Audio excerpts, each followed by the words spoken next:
Hello friends, कैसे आप सब। मैंने ना कुछ दिनों पहले 2-3 दिन पहले एक अपने व्हाट्सएप स्टेटस पे एक शूट लगाया था, जिसमें मैं एक्चुअली कहना कुछ और चाह रहा था, लेकिन मेरे 2-4 दोस्त मिले, हमारा एक ग्रुप है, काफी अच्छा ग्रुप है, तो उन्होंने कहा कि मैं शायद अब मना कर रहा हूँ कि धुलेरा में इन्वेस्टमेंट नहीं करना चाहिए।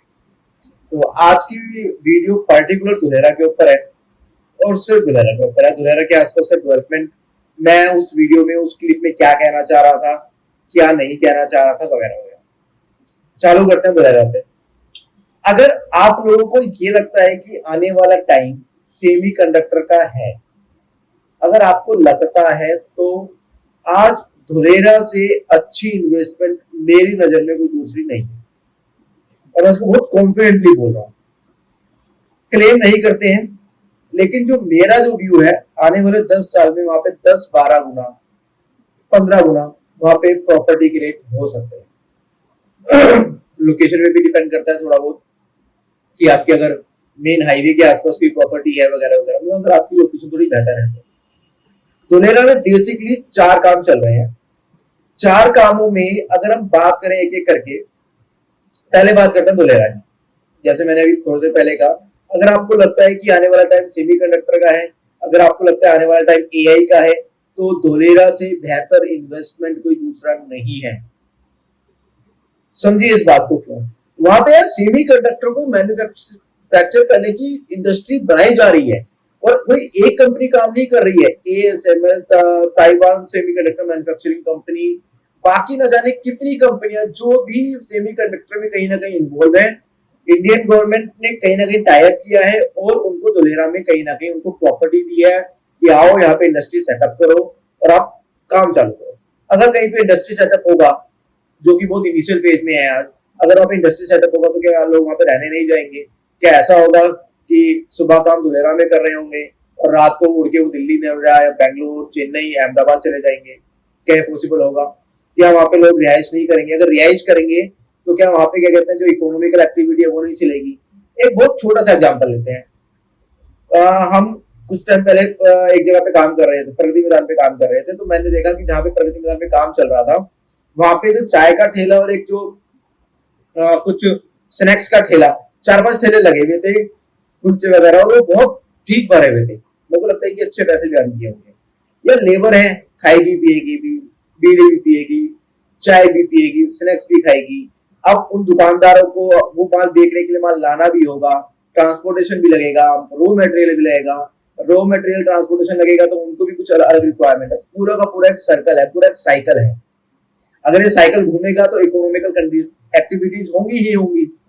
यार सिंपल सा साइकिल है। अगर बरसात है, बरसात हुई पहाड़ों पे, मैदानों पे, कहीं भी बरसात हुई, बरसात फिर बहकर नदी का पानी, बहकर पानी, सारा पानी नदियों में गया, नालों में गया, नालों से नदियों से समुद्र में, समुद्र में फिर क्या कहते हैं वाष्प बना, और धीरे धीरे वहां से दोबारा से बादल बनकर आया, और सब हो गया। पूरा का पूरा साइकिल हम बचपन से पढ़ते आए हैं। और ये मैं अगेन, जो मेरा पहला प्राइमरी टॉपिक है कि कोई भी चीज नेचर स्लो से अलग हो ही नहीं सकती। अगर कोई चीज नेचर के लोग अगर फुलफिल नहीं कर रही है, तो मतलब उसमें कुछ ना कुछ प्रॉब्लम तो है। अब अगर वहां पे अगर इकोनॉमिक कंडीशंस होंगी, तो क्या आपको क्या लगता है कि आज जो वहां पे 1000, 1200, 1500 स्क्वायर फुट का जो रेट मिल रहा है, आपको मिल रहा है? और मैं बंजर प्लॉट की बात कर रहा हूँ यार, बैरन प्लॉट, फ्लैट की बात नहीं कर रहा हूँ मैं केवल प्लॉट की, मतलब जमीन की बात कर रहे हैं। और हम मतलब पहले कहावत थी, क्या कहते हैं यार, जमीन जड़ सही तभी नहीं होनी चाहिए, उसमें जैसे मर्जी जो मर्जी बनाओ। अगर ये सब होगा तो क्या प्रॉपर्टी की रेट नहीं बढ़ेंगे वहां पे? ये मेरा मेरा पर्सनल व्यू है ये, इससे किसी दूसरे, और ऐसा भी नहीं कि मैं आपसे कहूँ कि यार वो हो गए तो भी ठीक है, नहीं हो तो भी ठीक है। हो सकता है कि 10 गुना की जगह 8 गुना रह गए, 7 गुना रह गए, या 10 गुना की जगह 15-20 गुना हो गए। गुड़गांव में क्या लीनियर रेट बढ़े हैं? 2000 से लेकर सन 2010 तक प्रॉपर्टी के 30-40-50 गुना हुए 10 साल के अंदर अंदर। 2010 से लेकर 2017-18 तक रेट फ्लैट रहे। 18-19 से लेकर 26 तक की बात करें, दोबारा से 7-8 गुना रेट हो गए।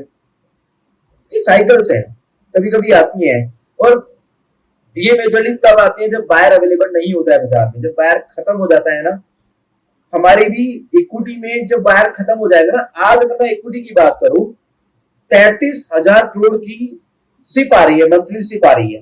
क्या ये लोग रियली इन्वेस्टर्स हैं? 23 करोड़ के हमारे डीमेट अकाउंट्स हैं। 3 करोड़ के आसपास के डीमेट अकाउंट थे हमारे कोविड से पहले। पिछले 6 सालों में 20 करोड़ डीमेट अकाउंट खोले जा चुके हैं। 33 हजार करोड़ की सिर्फ मंथली हो रही है। एफआईआई डेली बेचे जा रहे हैं। डीआईआई अगर एफआईआई ने 1300 करोड़ का बेचा तो डीआईआई ने 3000 करोड़ का बाय कर लिया। सपोर्ट केवल डीआईआई दे रहे हैं और इंस्टीट्यूशनल इन्वेस्टर नहीं दे रहे हैं, इंडिविजुअल इन्वेस्टर दे रहे हैं। प्रमोटर्स डेली आईपीओ लेकर आ रहे हैं। टेस्ला का $1 ट्रिलियन का आईपीओ आया यार, 1.7 ट्रिलियन सॉरी। उसका अगर लगाएं तो अगर हम कन्वर्ट करें हमारे इंडियन इकोनॉमी की जो जीडीपी है 4.7 ट्रिलियन के आसपास है, उसके लगभग 40% के आसपास का उसका आईपीओ था जो ओवर सब्सक्राइब हुआ। ये आज बाहर बैठा है बाजार में, आप जाओ माल देखने वाले हो जी, आपको आराम से बहुत अच्छे रेट मिल जाएंगे। दुलेरा में ऐसा नहीं है यार, जो भी मेरे को लगता है और मेरे को तो ऐसी लगता है यार, आपको पता नहीं क्या लगता है, मुझको मतलब ठीक है जो आपको लगता है, लेकिन अगर मार्केट में बायर अगर अवेलेबल नहीं है ना, केवल सेलर बैठा है, तब सबसे अच्छा मौका है बार्गेन करने का। आपको 10 रुपए की चीज 7-8 रुपए 6 रुपए की मिल जाएगी। अब बार्गेन करने की कैपेसिटी होगी आप में। आप खरीदने बैठे हो, दूसरा खरीदने वाला नहीं है, आपके पीछे बायर की लाइन नहीं लगी, वो सेलर बोले चलो ये साइड दूसरा आने वाला है। चलो खैर, इसके अलावा बात करें, वहां पे एक कल्पसार डैम बन रहा है। पढ़िए कल्पसार डैम के लिए, मैं सिविल इंजीनियर हूं, civil engineering point of view से वो अपने आप में एक मार्वलस पॉइंट है। कल्पसार डैम की अगर बात करें तो उसकी लेंथ है 60 किलोमीटर।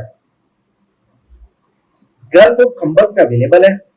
ये थोड़ा सा मैं हल्का सा, क्योंकि मेरे को नंबर्स याद रखने में दिक्कत होती है तो थोड़ा सा देख के बोल रहा हूँ आपको, और नॉर्मल है यार, मतलब आप भी स्टडी कर सकते हो, मैं आपको कुछ खास नहीं बता रहा हूँ। तो जो नंबर बता रहा हूँ वो पब्लिकली अवेलेबल है, कोई इनसाइडर इन्फॉर्मेशन नहीं है। तो 60 किलोमीटर की लेंथ है इसकी, जिसकी 26.7 जो है वो गल्फ ऑफ खंबत में अवेलेबल है, समुद्र के ऊपर बन रहा है ये। इसके ऊपर जो कनेक्टिविटी है, जो दुलेरा का पॉइंट और इधर मुंबई के पास का जो एरिया, जो पहले 200 कुछ किलोमीटर घूम के जाना होगा, वो लगभग 60-70 किलोमीटर का रह जाएगा। तो मुंबई से अप्रोच कम हो जाएगा। दिल्ली मुंबई इंडस्ट्रियल कॉरिडोर वहां से छू कर जा रहा है दुलेरा से। जो दिल्ली से मुंबई तक का जो इंडस्ट्रियल कॉरिडोर जा रहा है, वहां पे बहुत सारे सिटीज डेवलप किए जा रहे हैं। ग्रीनफील्ड सिटी हमारे इंडिया में अभी तक का पहला ग्रीनफील्ड सिटी है दुलेरा। उसके अलावा वहां पे दुलेरा में खुद का एयरपोर्ट बनाया जा रहा है। हमारे देश में 2 जगह पर एक्सेप्शनल परमिशन देकर एक एयरपोर्ट के बगल में दूसरा एयरपोर्ट बनाया गया, नहीं तो शायद कुछ रूल है कि 120-130 किलोमीटर के दायरे में दूसरा एयरपोर्ट नहीं बन सकता। दिल्ली में जेवर एयरपोर्ट जो इंदिरा गांधी एयरपोर्ट से लगभग 180 किलोमीटर की दूरी पर है, और गुजरात में धोलेरा एयरपोर्ट जो कि अहमदाबाद एयरपोर्ट से 80 या 100 किलोमीटर की दूरी पर है। इन दोनों के लिए स्पेशल परमिशन ली गई क्योंकि वहां पे लॉजिस्टिक क्रिएट की जा रही है। जेवर में एक अच्छी खासी ग्रोथ आ चुकी है। अगेन मेरे को नहीं लगता कि जेवर, और यार ऐसा नहीं कि मैं कह रहा हूँ मतलब, और रेट बढ़ेंगे नहीं, क्यों नहीं बढ़ेंगे रेट, इन्फ्लेशन बढ़ेगा तो रेट बढ़ेंगे भाई, पक्का बढ़ेंगे।